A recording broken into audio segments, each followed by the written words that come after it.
વિદ્યાર્થી મિત્રો, હું સફીક સર આપ તમામનો ઓરિએન્ટલ હાયર સેકન્ડરીની યુટ્યુબ ચેનલમાં સ્વાગત કરું છું. મિત્રો, આજે આપણે ચેપ્ટર નંબર 6 ભાગીદારીની નિવૃત્તિ કે મૃત્યુમાં સ્વાધ્યાયનો દાખલા નંબર 14 શીખીશું. જેમાં તમને બધાને ખબર છે કે પુનઃ મૂલ્યાંકન ખાતું, ભાગીદારોના મૂડી ખાતા, ત્યાર પછી રોકડ ખાતું અને છેલ્લે નિવૃત્તિ પછીનું પાકું સરવૈયું તૈયાર કરવામાં આવે છે. તો આપણે સૌપ્રથમ હવાલાઓ ટીક કરી લઈએ. આ રહ્યો તમારી સામે દાખલા નંબર 14. ચિરાગ અને જીગર કેશવ 3:2:1 પ્રમાણમાં નફો નુકસાન વેચતા ભાગીદારો છે. તેમની પેઢીનું 31/3/2016 રોજનું પાકું સર્વે નીચે મુજબ છે. 31/3/16 રોજ કેશવ નિવૃત્ત થાય છે.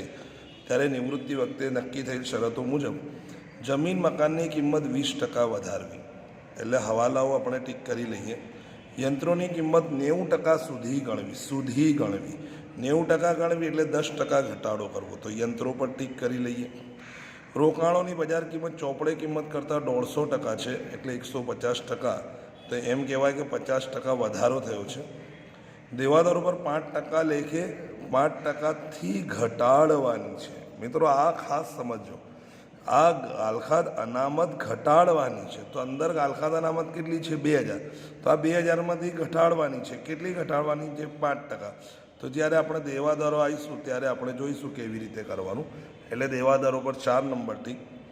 એના પછી એક કર્મચારીને પેઢીની પાઘડીની કિંમત 36,000 નક્કી કરવામાં આવી. જ્યારે પણ પાઘડીની વાત કરે એટલે ગોળ રાઉન્ડ કરી લેવાનું.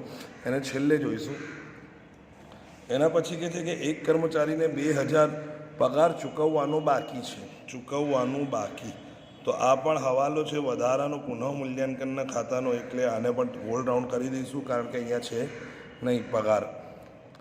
એના પછી છે ચિરાગ અને જીગર એટલી રકમ રોકડમાં લાવશે કે જેથી કેશવની લેણી રકમ શું થઈ જાય? ચૂકવાઈ જાય. જો અહીંયા નિવૃત્ત ભાગીદારને જે નીકળતી રકમ છે રોકડેથી આપવાની છે.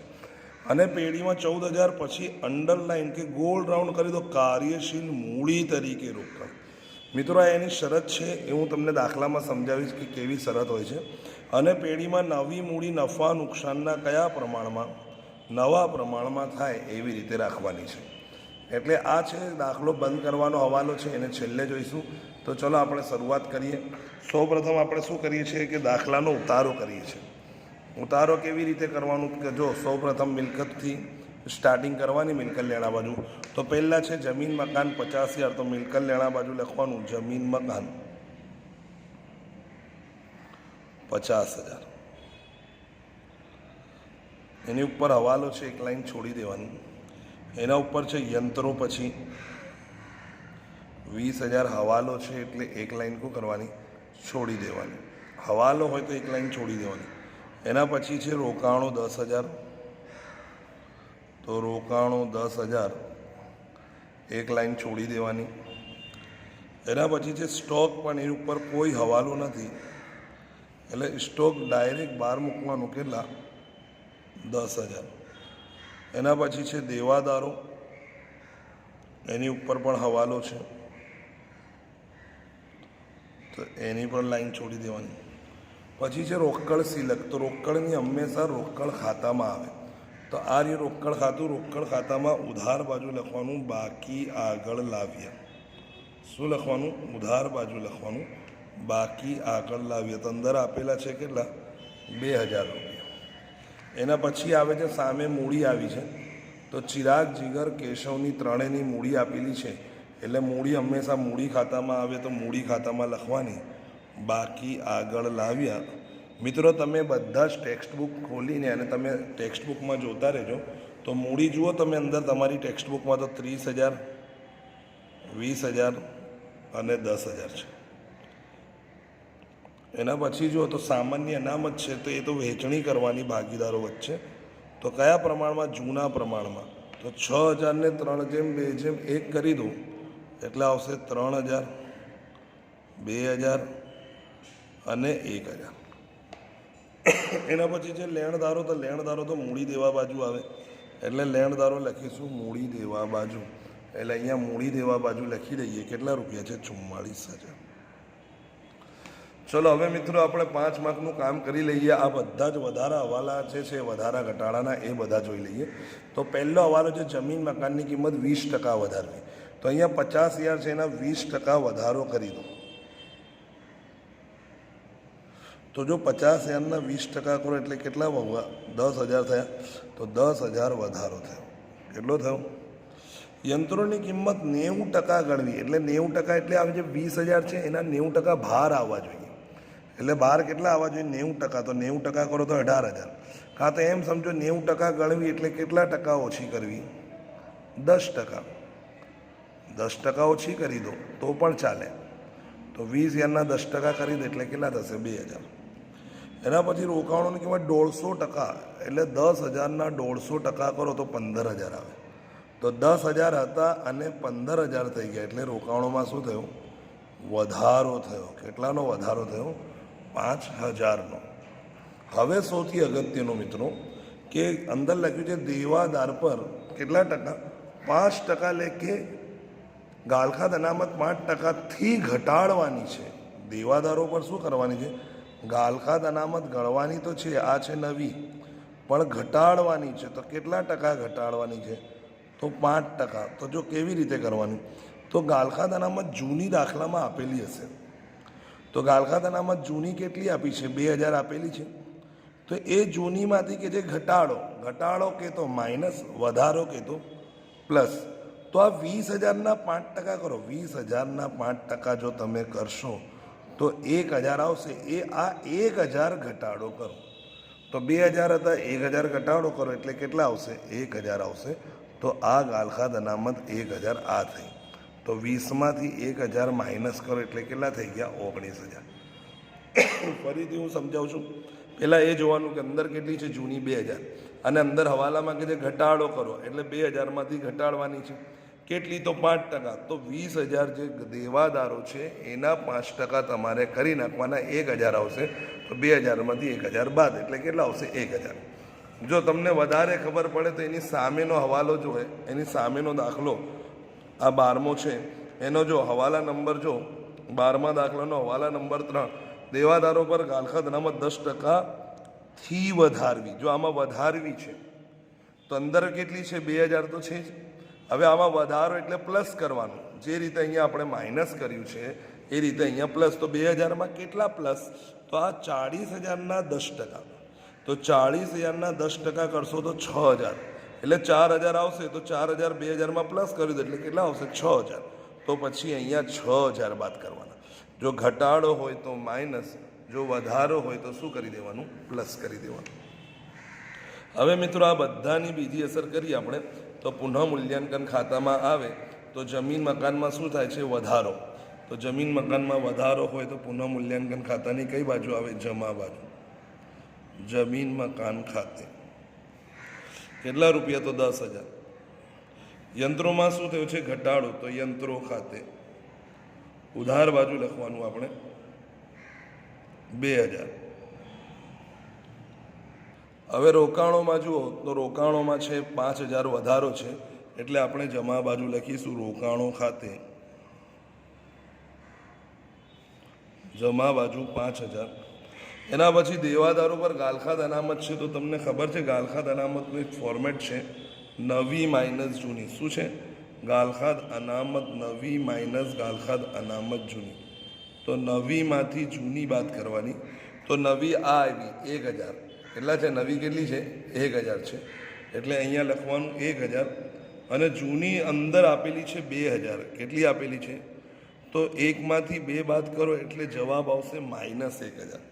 ને મિત્રો તમને ખબર છે કે જો માઇનસ આવે તો એની અસર ક્યાં થશે? સામે બાજુ કરવાની. ગાલખાદ અનામત ખાતે કેટલા રૂપિયા? 1,000.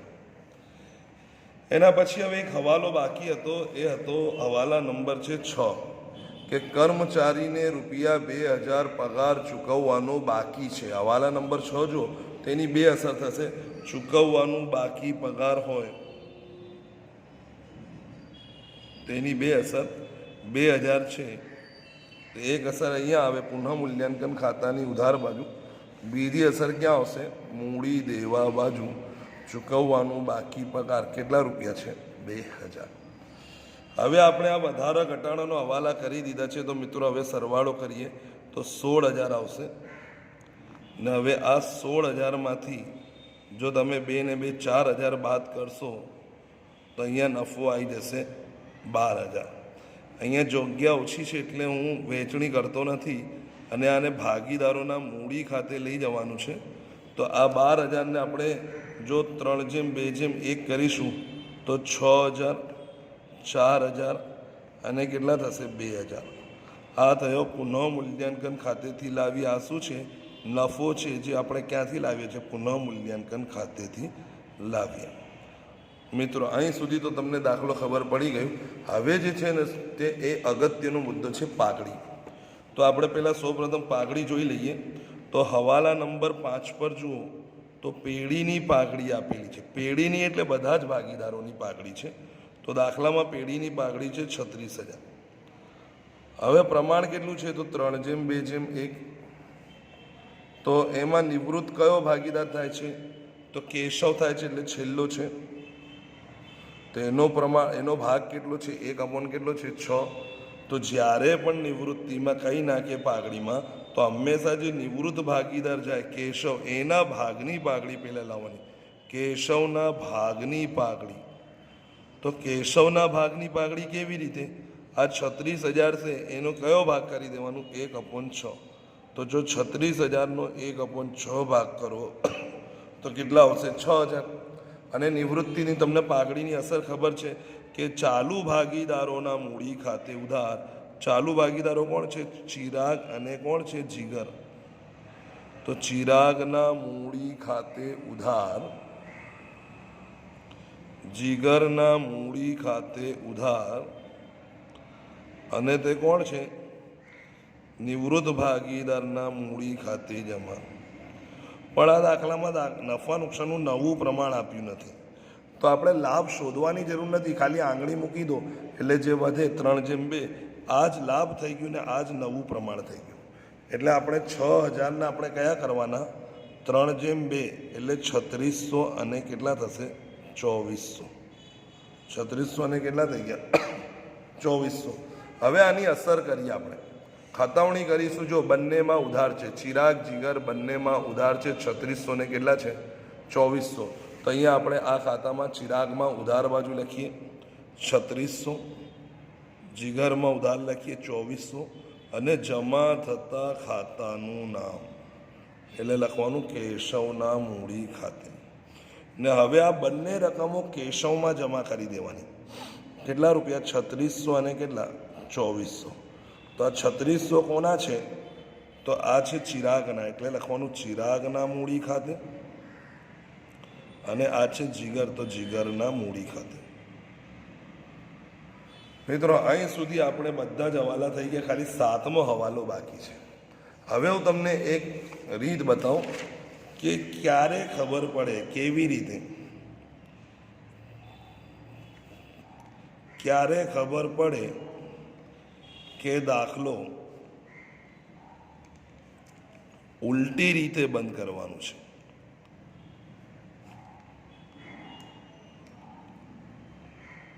તો આ એક નિયમ છે. એના માટે 2 શરત છે. દાખલો કેવી રીતે ઉલટી અને સીધી રીતે. તો આ ઉલટી સીધી રીત આપણે ભણી ચૂક્યા છે. આપણે 2 અગાઉ જે દાખલા કર્યા હતા એ સીધી રીતના જ હતા. તો અત્યારે 2 શરત છે. તો શરત નંબર 1 કે જ્યારે દાખલામાં કાર્યશીલ મૂડી આપે. શું આપે? અને બીજી શરત છે જેને કહીએ આપણે શરત નંબર 2, એને કહેવાય છે નવી મૂડી નફા નુકસાનના નવા પ્રમાણમાં રાખવી. કેટલીક વાર નવા પ્રમાણના પણ કહે છે નવી મૂડી નફા નુકસાનના પ્રમાણમાં રાખવી. જો આ બંને શરત હોય તો જ ઉલટી રીતે દાખલો કરવો. હવે કાર્યશીલ મૂડી એટલે શું? તો ધંધો ચલાવવા માટે રોજબરોજના જે ખર્ચા ચૂકવવા માટે જે મૂડીની જરૂર પડે છે એને કહેવાય છે કાર્યશીલ મૂડી. એને કહેવાય છે હાથ પર રોકડ. શું કહેવાય છે? હાથ પર રોકડ પણ કહે છે. તો હાથ પર રોકડની કેવી રીતે અસર કરવાની? તો એક અસર રોકડ ખાતાની જમા બાજુ. કઈ બાજુ લખવાનું? રોકડ ખાતાની જમા બાજુ. કેવી રીતે લખવાનું? બાકી આગળ લઈ ગયા. શું લખવાનું? બાકી આગળ લઈ ગયા. અને બીજી અસર ક્યાં કરવાની? તો બીજી અસર કરવાની મિલકત લેણા બાજુ. મિત્રો ધ્યાન રાખજો, આ દાખલો કેવી રીતે બંધ કરવાનો છે એ ખૂબ જ અગત્યનું છે. અત્યારે આપણે એક કામ કરીએ. સૌપ્રથમ આપણે હંમેશા નિવૃત્ત ભાગીદારનું ખાતું બંધ કરીએ છીએ. કોનું ખાતું? નિવૃત્ત ખાતું. અને નિયમ મુજબ જો દાખલામાં કોઈ સૂચના આપેલી ના હોય તો હંમેશા નિવૃત્ત ભાગીદારની જે લેણી રકમ છે તે પેઢીમાં લોન તરીકે રાખીએ છીએ આપણે. તો આ દાખલામાં શું લખ્યું છે કે ચિરાગ અને જીગર એટલી રકમ રોકડમાં લાવશે જેથી કેશવની લેણી રકમ ચૂકવાઈ જાય. જો આ વર્ડથી શું ખબર પડે છે કે આપણે કેશવને શું કરવાનું છે? રોકડા આપવાના છે. તો સૌ પ્રથમ એક કામ કરીએ, આપણે કેશવની જમા બાજુનો સરવાળો કરી લઈએ. 11, 12, 13 ને 6 કેટલા થયા? 19,000. કેટલું થાય છે? 19,000. તો જમા બાજુ થાય છે 19,000. એમાંથી બધું જ ઉધાર બાજુ કેશવનું બાદ કરીએ, પણ કેશવના ખાનામાં કંઈ જ નથી એટલે અહીંયા પણ 19,000 આવશે. અને લખ્યું છે ચૂકવાઈ જાય એટલે આપણે એનો અર્થ એમ થયો કે આ રોકડ આપવાની છે તો રોકડ ખાતે લખવાનું. અને તમને ખબર છે આ રોકડની બીજી અસર ક્યાં થાય છે? રોકડ ખાતાની કઈ બાજુ આવે? જમા બાજુ આવે. કેટલા રૂપિયા? 19,000. કોને આપીએ છીએ આપણે? કેશવને. એટલે કેશવના મૂડી ખાતે. હવે એની આગળ વાંચી એ જ હવાલો. અને પેઢીમાં રૂપિયા શું લખ્યું છે? 14,000 કાર્યશીલ મૂડી તરીકે રહે. મેં હમણાં જ તમને શીખવાડ્યું છે કે કાર્યશીલ મૂડી જ્યારે પણ આપે એની બે અસર થાય. પહેલી અસર થાય રોકડ ખાતાની જમા બાજુ, બીજી અસર થાય મિલકત લેણા બાજુ. તો ચલો આપણે કાર્યશીલ મૂડી એટલે રોકડ ખાતું જો, અને રોકડ ખાતાની જમા બાજુ લખીએ આપણે બાકી આગળ લઈ ગયા. શું લખવાનું? બાકી આગળ લઈ ગયા. એને કહેવાય કાર્યશીલ મૂડી. શું કહેવાય? કાર્યશીલ મૂડી. કેટલા રૂપિયા છે? 14,000. તો એક અસર રોકડ ખાતાની જમા બાજુ આવશે અને બીજી અસર મિલકત લેણા બાજુ લખી નાખવાની. રોકડ સિલક. શું લખવાની? રોકડ સિલક 14,000. હવે આ પણ થઈ ગઈ. હવે બે અસર હોવી જોઈએ. જો ખાતું બંધ કરવું હોય તો એની બે આપણે એ શરત છે કે એક તો કાર્યશીલ મૂડી દાખલામાં છે, તો હા છે કાર્યશીલ મૂડી તો આ છેલ્લા હવાલામાં આપેલી છે કે 14,000 કાર્યશીલ મૂડી તરીકે. અને નવી પેઢીમાં નવી મૂડી તેમના નફા નુકસાનના પ્રમાણમાં. જો આ બીજી શરત પણ છે કે નવી મૂડી નફા નુકસાનના પ્રમાણમાં. જો આ બંને શરત હોય તો આપણે દાખલો ઉલટી રીતે બંધ કરવાનો. તો આમાં બંને શરત થઈ ગઈ. તો પહેલાં સૌપ્રથમ શું કરવાનું? મિલકત લેણા બાજુનો સરવાળો કરવાનો. દર વખતે કેવું હોય છે? પહેલાં મૂડી ખાતું બંધ કરીએ છીએ, પછી મૂડી પાકા સર્વેમાં લખીએ છીએ, રોકડ ખાતું બંધ કરીએ છીએ, મિલકત લેણા બાજુ લખીએ છીએ. નહીં મિત્રો, આમાં શું કરવાનું? સૌપ્રથમ એક કામ કરીએ આપણે. રોકડ ખાતાની જમા બાજુનો સરવાળો જો વધુ છે 19,000 આપણે કેશવને ચૂકવવાના છે અને બાકી આગળ લઈ ગયા એટલે કાર્યશીલ મૂડી તરીકે આપણે 14,000 રાખવાના છે. એટલે બંનેનો સરવાળો કરીએ એટલે કેટલા થઈ જાય છે? 33,000 થાય છે. કેટલા થાય છે આપણે? 33,000. 33,000માંથી આપણી પાસે કેટલા છે? ફક્ત 2,000. એટલે આ ઉધાર બાજુ કેટલા ખૂટે છે? 31,000 ખૂટે છે. અને આ જે ખૂટતી રકમ છે ચાલુ ભાગીદારો લાવશે. કોણ લાવશે? ચાલુ ભાગીદારો. એટલે ચાલુ ભાગીદારના મૂડી ખાતે કોણ કોણ છે? તો ચિરાગ છે અને કોણ છે? જીગર. હવે હું જો વાંચું છું, જો છેલ્લો હવાલો જોશો તો આવું છે. અહીંયા ધ્યાન આપો. અહીંયા ચિરાગ અને જીગર એટલી રકમ, જો કેટલી અંદર કીધું છે એટલી, તો એટલી રકમ આવી ગઈ. 31,000 રોકડા એવી રીતે લાવશે કે કેશવની લેણી નીકળતી રકમ પણ ચૂકવાઈ જાય અને હાથ પર કાર્યશીલ મૂડી તરીકે કેટલા રહે? 14,000. જો આ છેલ્લો હવાલો આવું છે. તો સૌપ્રથમ આપણે રોકડ ખાતાની જમા બાજુનો સરવાળો કરીએ, એમાંથી ઉધાર બાજુ વાત કરીએ એટલે 31,000 ખૂટે છે. પણ એ નથી ખબર ચિરાગ કેટલું લાવશે, જીગર આ જ આપણે લાવવાની છે રકમ. જો આ રકમ સાચી આવી જાય તો તમારા પૂરેપૂરા 8 માર્ક. હવે આ કેવી રીતે લાવવાની? તો સૌપ્રથમ પહેલાં મિલકત લેણા બાજુનો સરવાળો કરો. જો મિલકત લેણા બાજુનો સરવાળો કરશો તમે તો 1,36,000 આવશે. કેટલા આવશે મિત્રો? 1,36,000. હવે તમને ખબર છે પાકા સર્વેની બંને બાજુનો સરવાળો કેવો હોય છે? સરખો. તો મિલકત લેણા 1,36 છે એટલે મૂડી દેવા પણ 1,36. હવે આ 1,36માંથી 46,000 બધું જ બાદ કરી દો મૂડી દેવાનું, તો અહીંયા 90,000 ખૂટે છે. તો આ જે 90,000 ખૂટે છે એ શું છે? મૂડી છે. શું છે? કોની મૂડી છે? ચાલુ ભાગીદાર. કોણ છે ચાલુ ભાગીદાર? કોણ છે? ચિરાગ અને કોણ છે? જીગર. તો ચિરાગ અને જીગર. તો આ તો મૂડી, નવી મૂડી થઈ ગઈ. તો નવી મૂડી બીજી શરતમાં શું કહે છે? નફા નુકસાનના નવા પ્રમાણમાં. તો આ રહ્યું જો નવું પ્રમાણ 3:2:1, એમાં આ જતો રહ્યો. તો નવું પ્રમાણ દાખલામાં ના આપે તો પેલા આંગળી મૂકી દેવાની. આપણે 3:2:1 છે જો અહીંયા, એમાંથી આ જાય તો 3:2, ને જો વચ્ચેવાળો જાય તો 3:1, અને જો પહેલો જાય તો પ્રમાણ હશે 2:1. તો આવી રીતે આપણે 3:2 કરી દો. તો આ 90,000 ને 3:2 કરી દો. 18 તરી 54,000 ને 18 દુ કેટલા? 36,000. આ થઈ ગઈ આખરની મૂડી. હવે આ આખરની મૂડી છે ને અહીંયા લખવાની તમારે. તમને ખબર છે દર વખતે શું થાય છે? અહીંયા આખરની મૂડી જે આવે છે એ અહીંયાની મૂડી આપણે ક્યાં લઈ જઈએ છીએ? પાકા સરવૈયામાં. અહીંયા ઉલટું છે, ત્યાંથી આપણે આ બાજુ લાવવાની. તો આ બાજુ થાય છે 54,000 અને આ થયા 36,000. હવે હંમેશા ઉધાર બાજુનો સરવાળો જ વધુ હશે. તો 54 ને 3 થાય છે 57,600. જે 36 ને 2 થાય છે 38,400. તો આ જમા બાજુ મૂકી 57,600, 38,400 અને જમાની બધી જ રકમોનો સરવાળો બાદ કરીએ તો જે આવશે એને કહેવાય રોકડ ખાતે. તો આપણે શું કરવાનું છે? આ 57,000 કેટલા છે? 600 છે. એમાંથી આ બધું જ ઉધાર બાજુ બાદ કરી દઈએ. કેટલા છે? 39,000. જો 39,000 બાદ કરીશું તો ખૂટે છે 18,600. એવી જ રીતે આ 38,400 છે.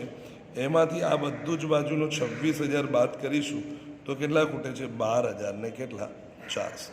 તો અહીંયા જે ખૂટતી રકમ છે, ચાલુ ભાગીદારો રોકડા લાવે છે તો રોકડ ખાતે ઉધાર તેમના મૂડી ખાતે જમા. એટલે હવે આ અસર આની અહીંયા રોકડ ખાતામાં થશે 18,600 અને કેટલા? 12,400. જો આ બંનેનો સરવાળો કરો તો 31,000 આવવું જોઈએ. અને જો સાચું આવી ગયું તો તમારા પૂરેપૂરા 8માંથી 8માં. કોઈ મિત્રો એવું ના કરે કે આ 31,000 ને 3:2 એટલે નવા પ્રમાણમાં કરે, એવું ના થાય ભાઈ. અલગ પણ હોઈ શકે, જુદી પણ આવી શકે છે. એટલે યાદ રાખવાનું કેવી રીતે બંધ કર્યું. ફરીથી હું સમજાવું છું. સૌપ્રથમ આપણે શું કર્યું? આ નફો લઈને આપણે નફાની વેચણી કરી. સૌપ્રથમ અંદર લખ્યું છે કેશવની લેણી નીકળતી રકમ ચૂકવાઈ જાય. એટલે જેટલા પણ રૂપિયા ખૂટ્યા 19,000 એ 19,000 રોકડ ખાતે લખ્યા. એની એક અસર અહીંયા કરી, બીજી અસર રોકડ ખાતે જમા. પછી પહેલી શરત આવી કાર્યશીલ મૂડી. તો બે અસર રોકડ ખાતાની જમા બાજુ અને મિલકત લેણા બાજુ રોકડ સિલક લખી નાખવાની, એક અસર. પછી બીજી શરત પણ જોવાની. જો બે શરતો તો જ ઉલટી રીત થાય. તો નવી મૂડી નફા નુકસાનના નવા પ્રમાણમાં છે તો સૌપ્રથમ રોકડ ખાતું બંધ કરો. જમાનો સરવાળો કર્યો 33,000. 33માંથી 2,000 ઉધારના બાદ કર્યા તો 31,000 આવ્યું. પછી એ ના ખબર પડે કોણ કેટલા લાવે છે, એ અત્યારે આપણને ખબર. તો સૌપ્રથમ પાકા સરવૈયાની મિલકત લેણા બાજુનો સરવાળો કરી એમાંથી મૂડી દેવાનું બધું બાદ કરતાં જે ખૂટતી રકમ આવે એ મૂડી કહેવાય. એ મૂડી નફા નુકસાનનું નવું પ્રમાણ નથી આપ્યું, આપણે જાતે શોધ્યું.